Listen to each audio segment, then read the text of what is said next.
اچھا، تو آج ہم بات کر رہے ہیں زندگی کے ایک بہت ہی بنیادی عمل پر، جی یعنی جانداروں میں گیسوں کا تبادلہ۔ جی گیسیس ایکسچینج۔ ہاں، ہمارے پاس کچھ نوٹس بھی ہیں، کچھ اقتباسات، ایک خاکہ سا ہے۔ تو کوشش کریں گے سمجھنے کی کہ بھئی یہ مختلف مخلوقات سانس کیسے لیتی ہیں، توانائی کیسے حاصل کرتی ہیں۔ صحیح۔ تو شروع کرتے ہیں سب سے پہلے، یہ گیسوں کا تبادلہ ہے کیا چیز؟ اچھا، یہ وہ حیاتیاتی عمل ہے جس میں نا جاندار اپنے آس پاس کے ماحول سے آکسیجن لیتے ہیں ٹھیک ہے۔ اور جو ان کے جسم میں کاربن ڈائی آکسائیڈ بنتی ہے اسے باہر نکالتے ہیں۔ اچھا، اور یہ اتنا اہم کیوں ہے؟ مطلب کیا ضرورت ہے اس کی؟ دیکھیں، زندہ رہنے کے لیے توانائی چاہیے۔ ہیں، بالکل۔ یہ توانائی آتی ہے ایک عمل سے، خلیاتی تنفس کہلاتا ہے، سیلیولر؟ ریسپریشن۔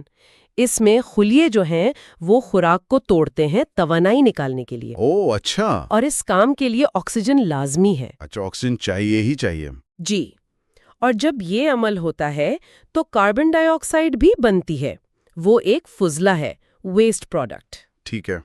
تو خلیوں تک آکسیجن پہنچانا اور وہاں سے وہ کاربن ڈائی آکسائیڈ ہٹانا، یہ زندگی کی گاڑی چلانے کے لیے بالکل فیول کی طرح ضروری ہے۔ یعنی توانائی حاصل کرنے کا مین گیٹ وے یہی ہے۔ یہی۔ اچھا، اب یہ دیکھتے ہیں کہ یہ مختلف جانداروں میں ہوتا کیسے ہے۔ یہ بڑا دلچسپ ہے، ہر ایک نے اپنا الگ ہی طریقہ نکالا ہوا ہے، ماحول کے حساب سے۔ بالکل، بہت تنوع ہے اس میں۔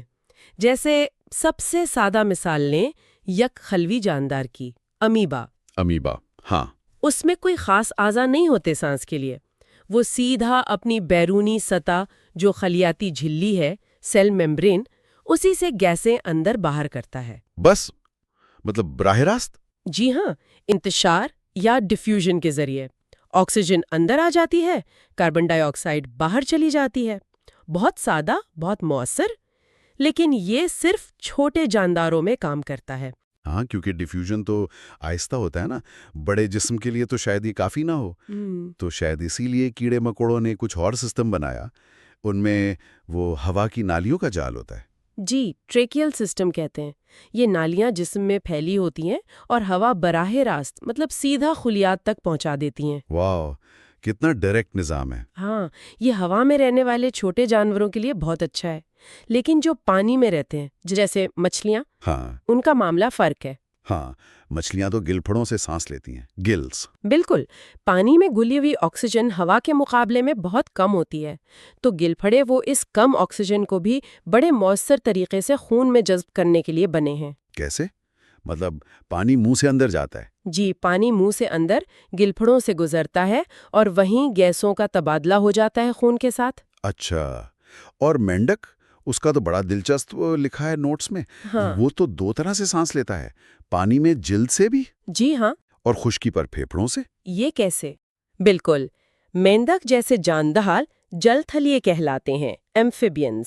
وہ اپنی زندگی کا کچھ حصہ پانی میں گزارتے ہیں، کچھ خشکی پر۔ صحیح۔ تو ان میں یہ دوہرا نظام ہوتا ہے، پانی میں ہوں تو جلد سے گیسوں کا تبادلہ کر لیتے ہیں، اور جب خشکی پر ہوں تو پھیپھڑے استعمال کرتے ہیں۔ یہ انہیں دونوں ماحول میں رہنے کے قابل بناتا ہے۔ کمال ہے، یہ تو ارتقاء کی زبردست مثال ہے۔ اچھا، اور ہم انسان اور دوسرے ممالیہ جانور، ہمارا تو پورا ایک سسٹم ہے۔ جی ہاں، ہمارا تو بہت پیچیدہ اور مکمل تنفسی نظام ہے، ریسپیریٹری سسٹم۔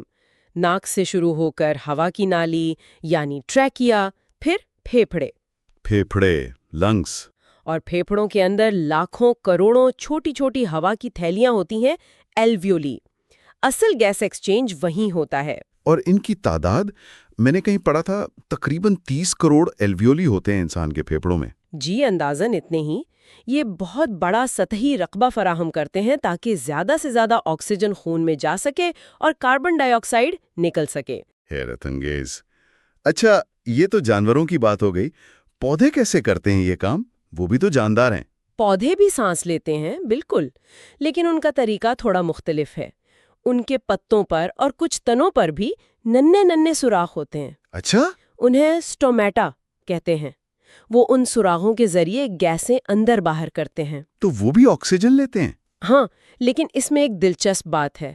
دن میں جب روشنی ہوتی ہے اور وہ اپنی خوراک بنا رہے ہوتے ہیں، یعنی ضیاء تالیف،